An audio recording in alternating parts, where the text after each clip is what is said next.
Efésios capítulo 2, versos de 3 a 5, diz assim a palavra de Deus: entre os quais também todos nós tínhamos conversa. Eu estou com a King James, viu? Em tempos passados, não tem ainda não, né, Jenny? Nos desejos da nossa carne, fazendo a vontade da carne e da mente, e éramos por natureza filhos da ira, como os outros também. Mas Deus, que é rico em misericórdia, pelo seu grande amor com que nos amou, estando nós ainda mortos em nossos pecados, nos vivificou juntamente com Cristo. Pela graça, os crentes mais tradicionais, eles têm uns refúgios interessantes. Eles têm doutrinas que eles pensam e vivem com aquelas doutrinas, são religiosas, mas são importantes para eles, né? Eles estudaram muito, estudaram essas doutrinas, esses livros. E os crentes de hoje, eles são mais espontâneos, né? Hoje eles são muito espontâneos. Então eles vão desenvolvendo ideias bem espontâneas. E vão se apegando a coisas, às vezes, que não estão bem, não são boas. Deixa eu dizer um negócio sério para você aqui. Não é porque é antigo que é bom. Pronto. Falei, não é porque é antigo que é bom. Não é porque é tradicional que é certo. Não é porque é da reforma protestante que está certo também. Nós somos protestantes da reforma, amém? Mas a nossa base de fé não é tudo da reforma. A nossa base de fé é a Bíblia Sagrada. Como dizia Lutero, somente a Escritura, sola Scriptura. Então, sola Scriptura, nós devemos pensar como Lutero, mesmo pensando como Lutero, não vamos ser de uma igreja luterana. Nós somos batistas. E um batista ele tem um princípio interessante, que é o princípio da liberdade. E eu queria chamar a sua atenção para isso, porque Deus não criou robôs. E se você é um batista, você vai defender a liberdade, independentemente do que você passe ou sofra, você vai defender a liberdade de expressão. Hoje em dia o pessoal está reclamando na televisão pela falta da liberdade de expressão. E é complexo, porque o grupo que defendia a liberdade de expressão era o outro grupo, o que é a situação. E agora quem está defendendo a liberdade de expressão é a oposição. E eu fiquei pensando assim, gente, o que aconteceu? Virou de perna para o ar? Não é isso, eu fui entendendo. É porque quando o poder se apossa, então ele quer se manter, então ele oprime os outros, para que não destruam aquele poder. Não é nem que oprime, às vezes bloqueia. Um bloqueio ali natural da sobrevivência, cumprindo aí um pensamento científico do século XIX, da evolução, que diz o seguinte: só o mais forte sobrevive. O mais forte sobrevive. E aí quando você cria essas expressões, você se torna determinista. E eu pensava que esse pensamento o mais forte sobrevive, que era uma coisa somente do século XIX, mas não é do século XIX. Esse pensamento determinista e realista, ele é da época da Reforma Protestante, antes da Reforma até. O determinismo realista que vai mostrando as classes mais fortes sobrevivem e as mais fracas ficam para mantimento das mais fortes.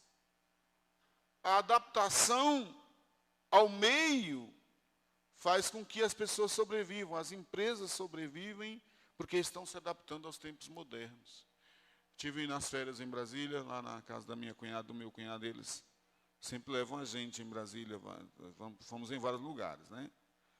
E nós passamos num centro que era só comércio. Assim, a gente via as lojas, assim, muitas lojas. Ele disse assim, olha, não tem mais loja aberta aqui. A gente gostava de vir aqui, mas não tem mais loja. E eu perguntei, o que aconteceu com as lojas? Porque estava um deserto. Ele disse, a pandemia, quebradeira. Todas essas lojas estão fechadas. Depois eu fui para São Paulo. São Paulo é um mundo diferente, né? Mas mesmo assim, meu irmão me mostrou locais de comércio, tudo fechado. Verdadeiros espaços de comércio fechados. Grandes espaços de comércio fechados, muitas lojas. Fechou por causa da pandemia, então o pessoal quebrou, financeiramente quebrou. Comércio quebrado ali. Mas outras lojas sobreviveram, porque os mais fortes sobrevivem. E outras lojas se adaptaram, conseguiram passar pelas intempéries, estão muito bem. Estão muito bem. Sobreviver depois de uma grande batalha é um negócio difícil. Se você tem ideologias mantendo você ali, provavelmente você consegue se equilibrar no barco. Mas a ideologia do crente é Jesus. Se Jesus está no barco, tudo vai bem. Então, um dos princípios da fé evangélica para um batista que lhe sai caro é o seguinte: Deus não criou robôs. Deus criou pessoas livres. Você é livre. Todos são livres para a honra e a glória de Deus. Amém? Você é uma pessoa livre. Um dos princípios da fé batista é: Deus deixou o homem com autonomia, autodeterminação. Ele decide. Nossa igreja ela é congregacional. O que quer dizer? É um princípio doutrinário nosso. Quer dizer o quê? Que a nossa igreja decide. É a igreja quem decide. A igreja é livre, o pastor é livre, os irmãos são livres, todos são livres para a honra e a glória de Deus. Eu sei que isso gerou uma ideologia que vai gerar os profissionais liberais. A questão dos profissionais liberais são baseados nessas ideias todas, da liberdade. Mas é preciso haver liberdade. Quando não há liberdade, alguma coisa está errada.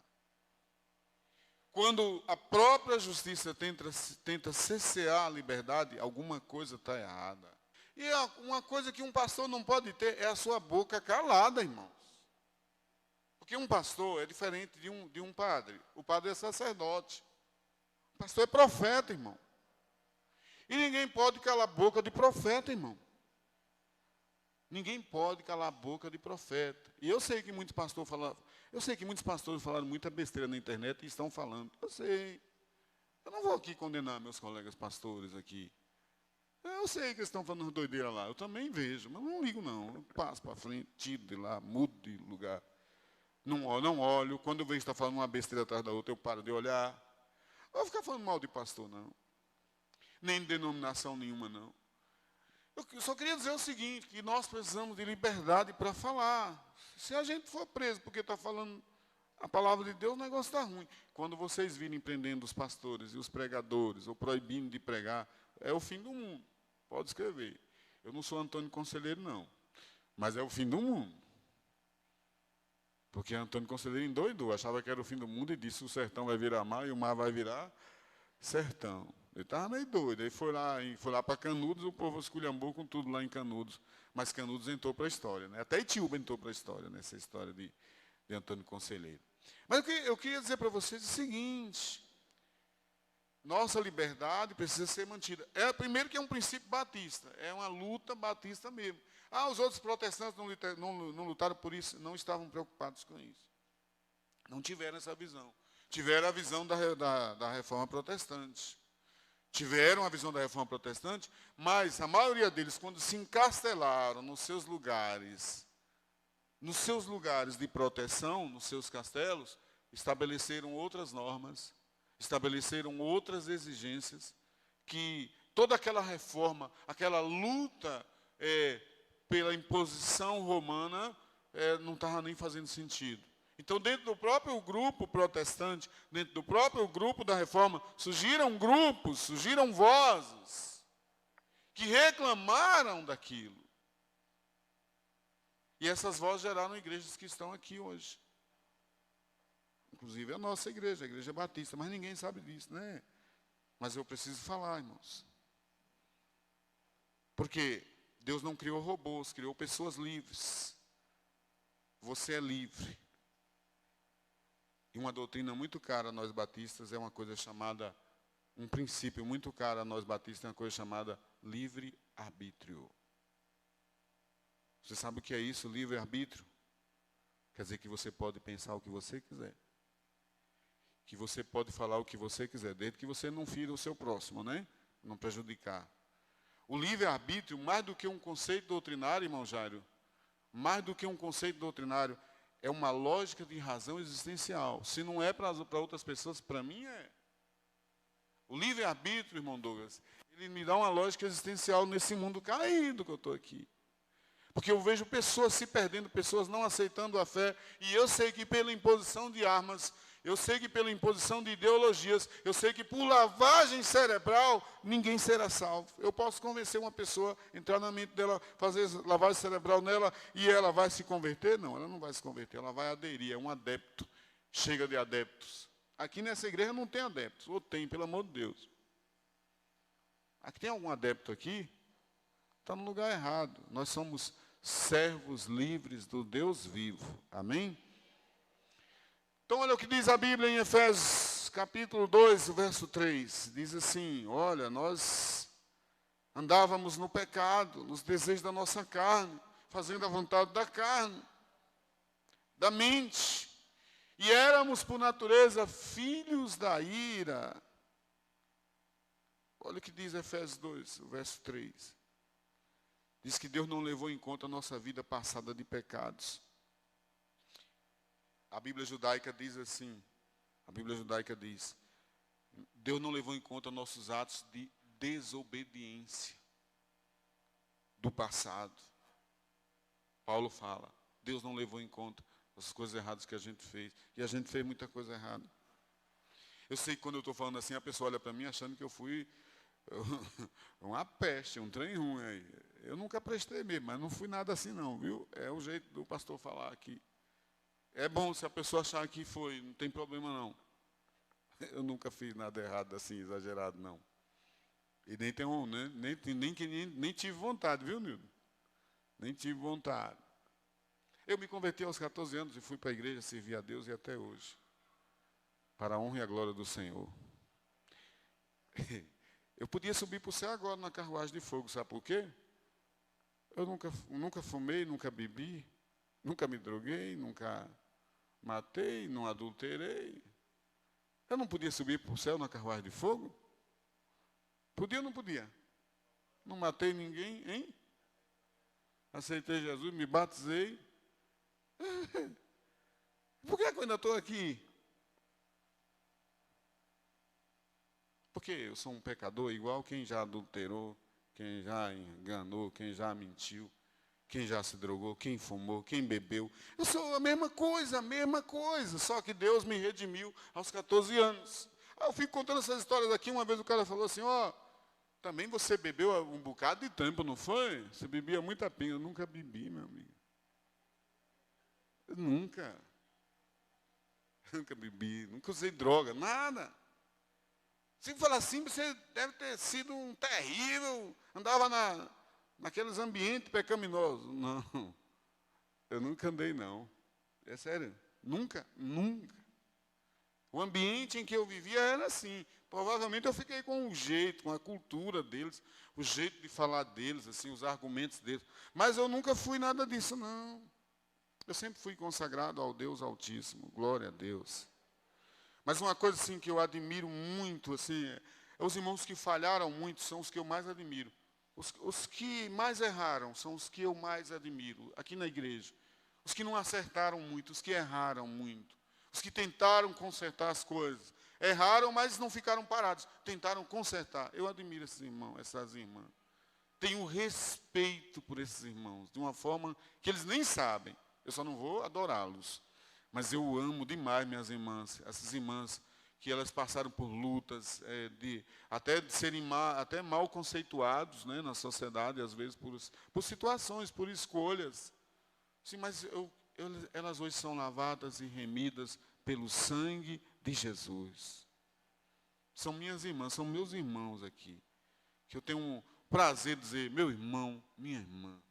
Eu não me importo com os erros que você cometeu. Sabe por quê? Porque são os mesmos que eu cometi. Talvez na prática não, mas assim, lá no pensamento, quem sabe eu não cometi as mesmas coisas. Por que que nós não somos melhores uns que os outros? Então a Bíblia diz assim, Deus não levou em conta a nossa vida de pecado, o nosso passado errado. Deus não olha para isso. Deus olha, sabe o quê? Para frente. A partir de agora. Aí eu sempre digo para meus irmãos assim, tem irmão que já chegou na igreja já no segundo casamento, terceiro casamento. Não é que ficou viúvo, não é que foi traído, nem nada. Foi problema mesmo, né? Problema é que a vida ficou difícil. Eu digo assim para eles, tudo bem. Mas agora que está casado, vamos ficar firme agora nesse casamento aí, né? Porque a gente não pode estar brincando, né? Com a vida da gente, nem com a vida dos outros. Vamos ficar firme, vamos orar para dar certo. Uma semana eu estava vendo um casal, alguém disse assim, e aí, pastor, o casal vai ficar bem? Eu disse, eu estou orando para ficar. Eu quero que o casal fique bem. É difícil, pastor, ficar bem? Olha, eu não acho. Eu estou casado com a minha esposa há quantos anos? Aí? A gente fez um aniversário aí. Foi que dia? 19 de março, foi? E foi o que a gente comemorou? Não foi aquele negócio de papel, não, né? Quando eu casei com o Raio, um dia eu cheguei em casa, estava cheio de papel pelo meio da casa. Ai, o que é isso? Está cheio de papel aqui. Ela disse, é bodas de papel. Eu digo, meu Deus. Isso aí foi logo no primeiro ano, não foi, Raio? Já teve um bocado de boda aí, eu não sei. Raio que sabe essas coisas, eu não sei. Aí ela fala assim, nós vamos comemorar onde? Eu, o quê, menina? O aniversário de quê? De casamento. Jesus, eu estou ruim. Ela lembra, aniversário de casamento. Mas para as mulheres isso é importante, né? A data de casamento. É ou não é? Data de casamento é importante. Então, a partir do momento que você casou agora com essa pessoa que está aí do seu lado, essa princesa abençoada, ou esse príncipe abençoado. É que todo mundo, toda mulher aqui, toda moça aqui é princesa, amém? Não é só Jamilo, não, mas Jamilo também é, viu, Jamilo? Não é só tu, não, Jamilo. Onde é que ela fica? Lá na cadeira, lá. Princesa de Jesus, a pessoa, viu? A pessoa, Jamila é engraçada, eu não aguento não aquela pessoa ali. Viu? E, toda mulher é filha do Deus vivo e é princesa de Deus. E todo homem é príncipe de Deus, amém? Porque é filho do Deus vivo. Mas você lembra que no passado você fez muita coisa errada? Você lembra disso? Você não lembra mais, sabe por quê? Porque Jesus nos purifica com o sangue dele derramado na cruz. Então Deus esqueceu todos os nossos atos de desobediência. O verso 4 de Efésios 2, 4 diz assim, que Deus é rico em amor e misericórdia. Deus é rico em amor e misericórdia. E uma coisa que eu vejo as pessoas questionando naqueles programas de televisão, naqueles programa de quê? De auditório, né? O pessoal fica lá, aí chama um convidado, aí um fala, chega outro, fala. Aí a pessoa pergunta assim, olha, o que é que está faltando no mundo hoje? E aí vem aquela generalização barata. Ô, irmão Celso, todo mundo diz assim, Celso, está faltando amor, está faltando amor, está faltando amor. E a Bíblia diz assim, irmão Tutu, que por aumentar a iniquidade, o amor de muitos esfriaria.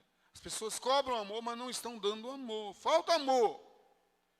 Mas olha, se você buscar em Deus, não vai faltar amor.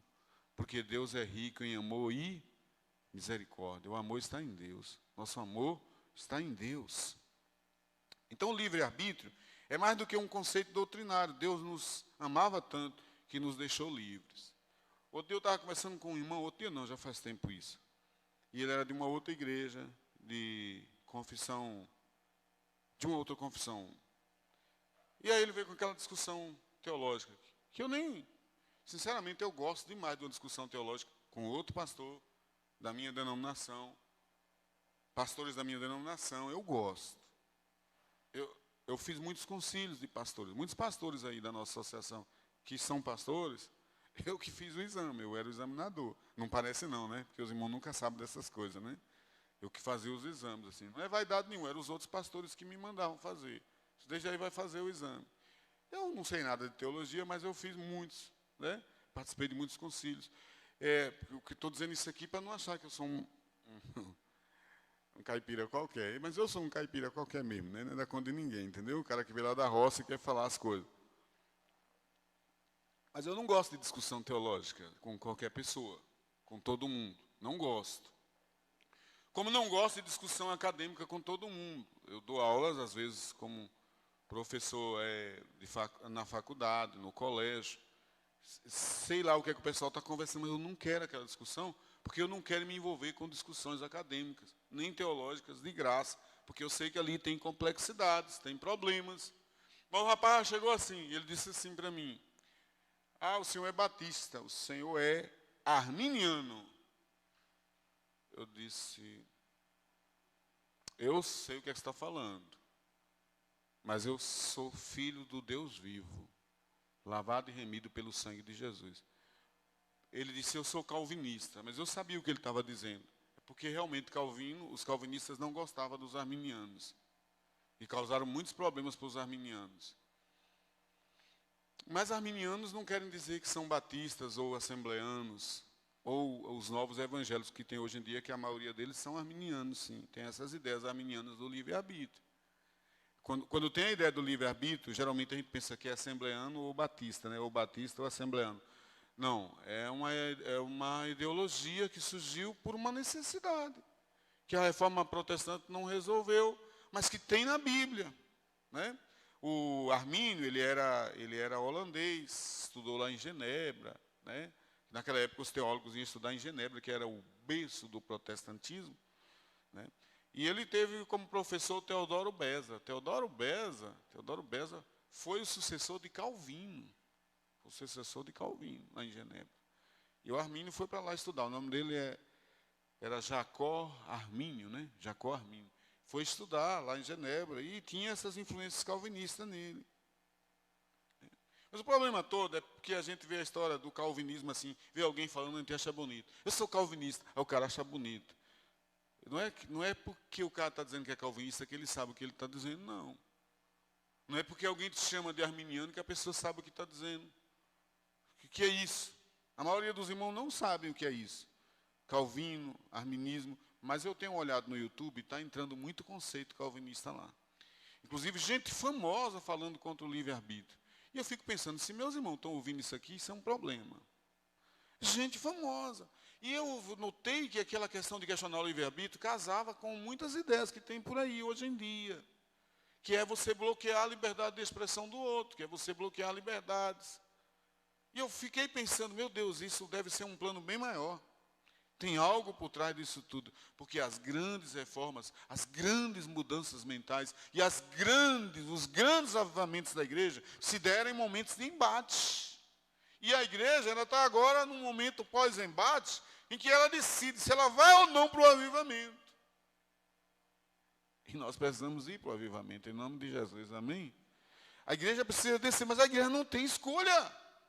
Nós estamos num momento da fé, irmãos, que nós não temos escolha. Nós temos que ir em busca do avivamento. Eu sei que muita gente pensa no avivamento, é muita gritaria, é muito pula-pula. Isso já teve, irmão. Isso aí já passou, não resolveu. Não resolveu. O avivamento é um novo momento de vida na igreja, que faz a igreja brilhar. Então Calvino ele era muito determinista. Ele determinou algumas coisas, porque era um homem da sua época, muito inteligente. Ele era francês, mas ele foi para Genebra, lá ele se estabeleceu em Genebra. Ele se tornou uma autoridade do pensamento muito forte, político muito forte ali, a ponto de bloquear quem discordava dele naquela cidade, porque aquela é uma cidade de pensamento teológico calvinista, Genebra, na Suíça. E era tudo muito bom lá para eles, mas quando chegava alguém contra, alguém pensando errado, eles bloqueavam.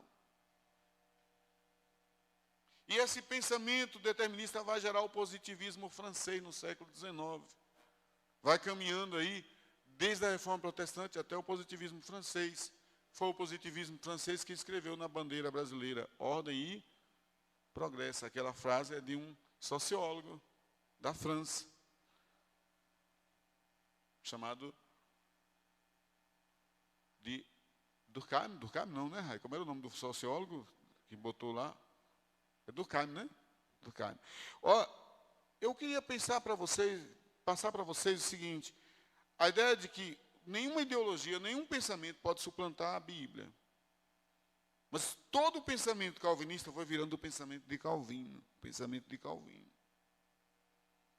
que são bons. A gente não pode negar que as influências de Calvino influenciaram em várias igrejas, na igreja presbiteriana da Escócia, na igreja dos huguenotes franceses, na igreja batista particular, não na nossa igreja batista, mas na particular, influenciou muito, né? Influenciou demais. Porque para Calvino o homem tem dupla predestinação. Ser salvo ou se perder. Depende da graça de Deus para ser salvo. Então, ele ali em Genebra, ele tinha regras rígidas, ele era muito rígido, Calvino. Ele não era um homem como Lutero, ele era muito rígido, muito exigente. Ele chegou a ser violento. Calvino chegou a perseguir pessoas e matar pessoas. Matou muita gente. Eu sei que as pessoas dizem, mas naquela época. Não, não era a época do Velho Testamento. Estão saindo de uma perseguição da igreja romana, em que a igreja romana matava as pessoas também. Mataram mais de 400 pessoas, assim, só na prisão. Na noite de São Bartolomeu, mataram os huguenotes na França.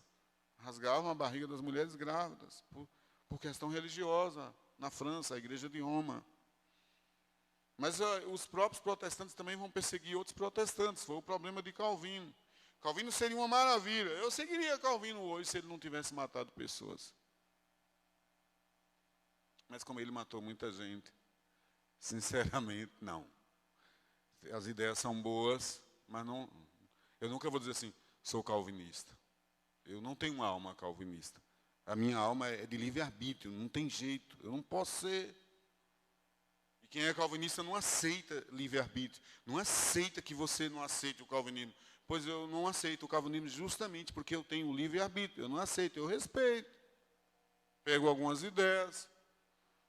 Mas se viver assim, o senhor quer ser um pastor batista calvinista? Não. Quero não. Não quero. O livre-arbítrio que Deus me deu, me diz para eu não querer. Eu não quero. Eu quero ser um pastor da Bíblia, que prega a Bíblia, que fala de Jesus.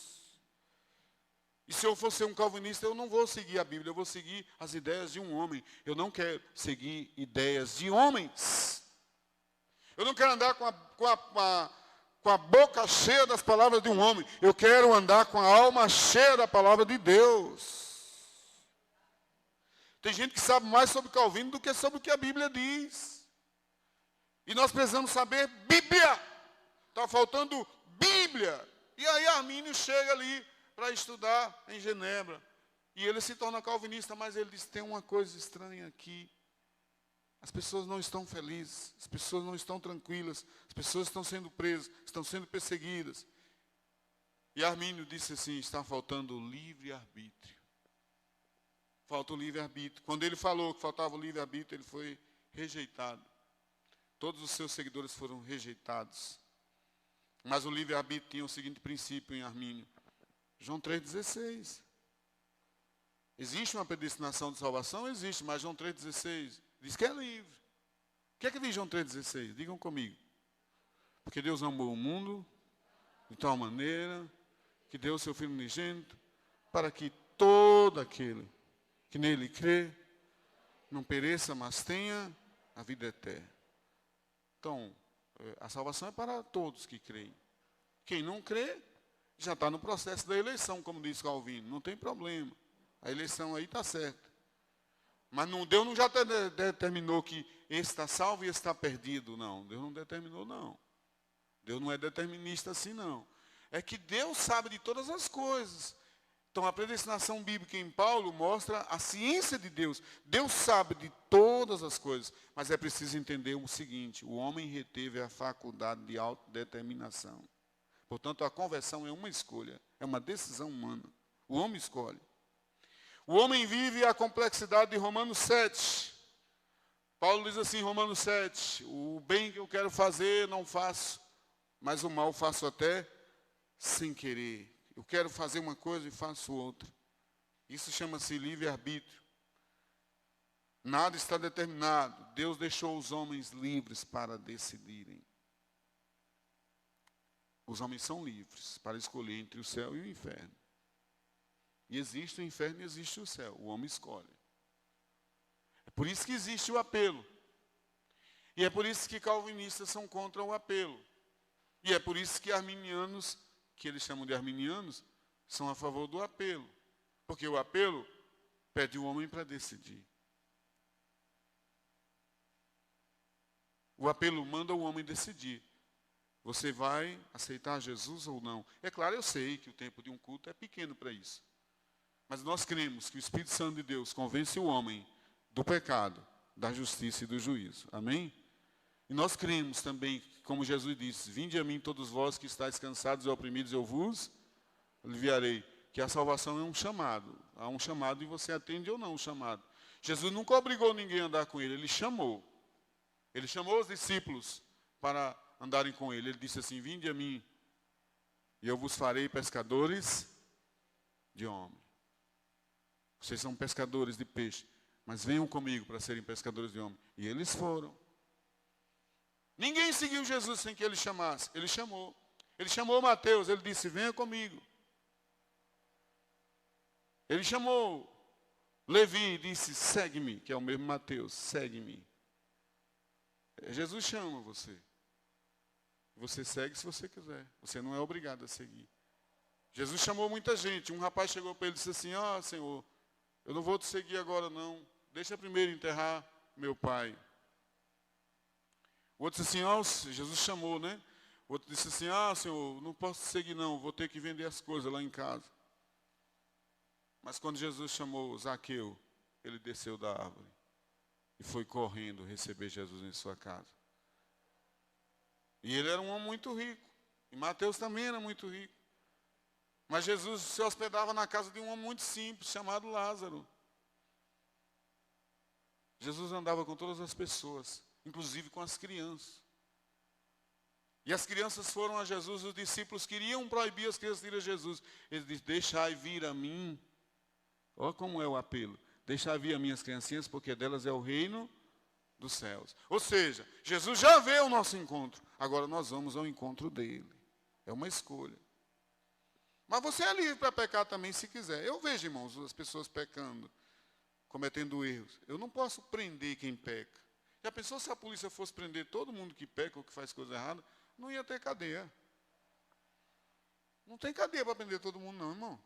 Aliás, a cadeia já está cheia e não está resolvendo. Os policiais sabem, mas tem que prender ali alguém, né? Alguém tem que ir preso, porque é tanto crime, tanta coisa.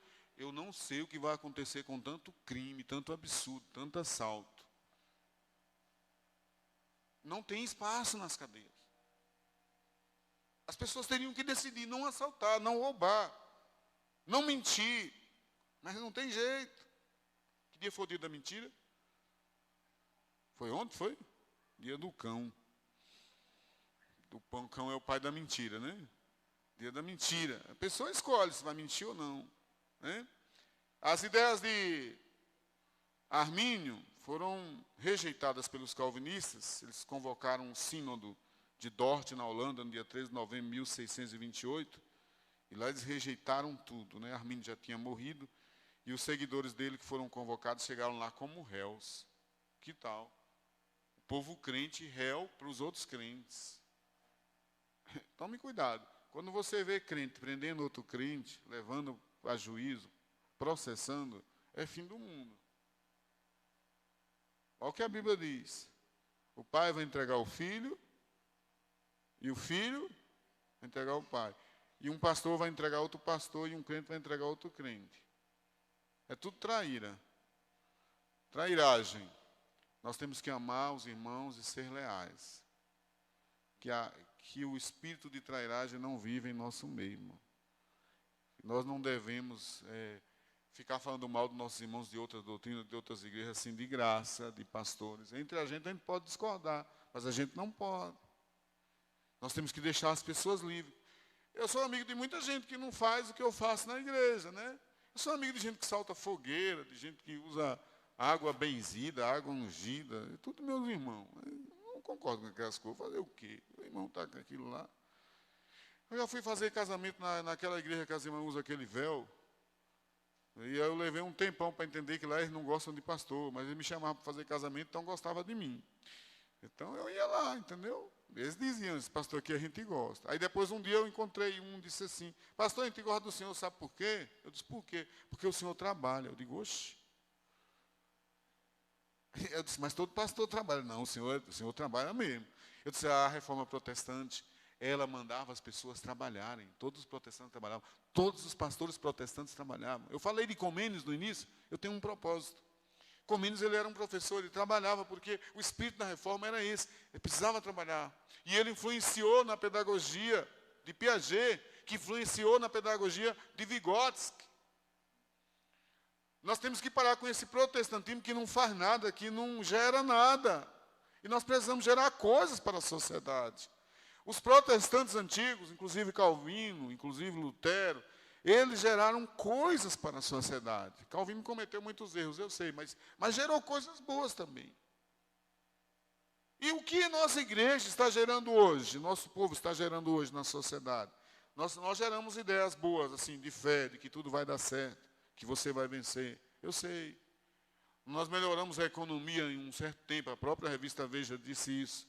Evangélicos indo para a igreja, foram para a faculdade, fizeram curso, mestrado, doutorado, se tornaram cientistas, melhoraram as empresas, melhoraram as ideias. Você sabe, já ouviram falar em coach?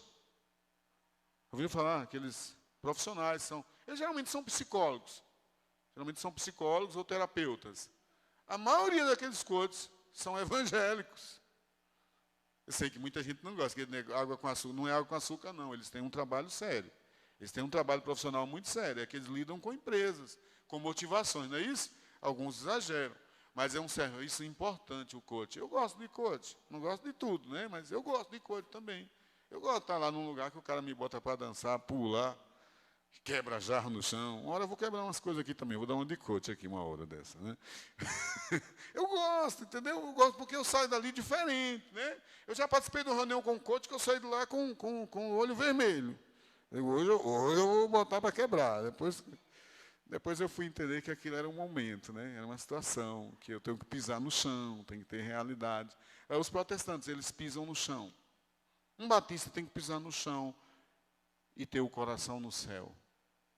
Você pisa na terra, porque você é da terra, você é pó e ao pó, tornará. Mas tem que tocar no céu com as suas orações. Amém? Deixa eu parar com essa mensagem hoje, que já virou outra coisa aqui. Vamos parar. Eita, meu pai.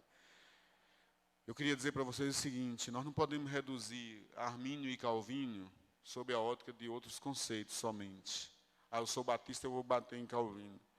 Eu sou presbiteriano, eu vou bater em Armínio. Não é assim que se vive. Nós temos que pesar as coisas e buscar o quê? Um equilíbrio. Né? Temos que buscar um equilíbrio. Eu sou evangélico, os romanos não têm nada para me ensinar. Calma. Nós não seríamos a igreja evangélica que somos sem a igreja católica, não. Foi a igreja católica quem preparou o terreno para nós plantarmos a semente hoje e colhermos. Porque o povo todo do Brasil crê em Deus. E não crê em Deus hoje, crê por causa da gente. Mas durante muitos anos foram os padres e as freiras que ensinaram a palavra de Deus para o povo. Ensinaram a Bíblia. Ensinaram a Trindade, Deus Pai, Deus Filho, Deus Espírito Santo. Ensinaram a crença na salvação em Jesus Cristo. Essa semana que vem agora, a Semana Santa, chamada Semana Santa. Um evangélico não crê como um católico. Mas isso é uma semana importante, porque nós vamos nos unir com eles nos pontos principais da nossa fé, que é o sangue de Jesus derramado na cruz para a purificação de todo pecado. E nós podemos dizer juntamente com eles, eis o Cordeiro de Deus que tira o pecado do mundo. Se eu acho isso ruim, eu não acho. Eu acho uma maravilha ter um momento assim com eles. É claro que nós não vamos estar na missa, nem vamos estar lá profetizando nada com eles assim, mas assim a gente sabe que culturalmente estaremos juntos. Teremos a mesma ideia, pelo menos por uma semana teremos uma ideia. Isso não é ruim, isso ajuda a igreja a pregar o Evangelho.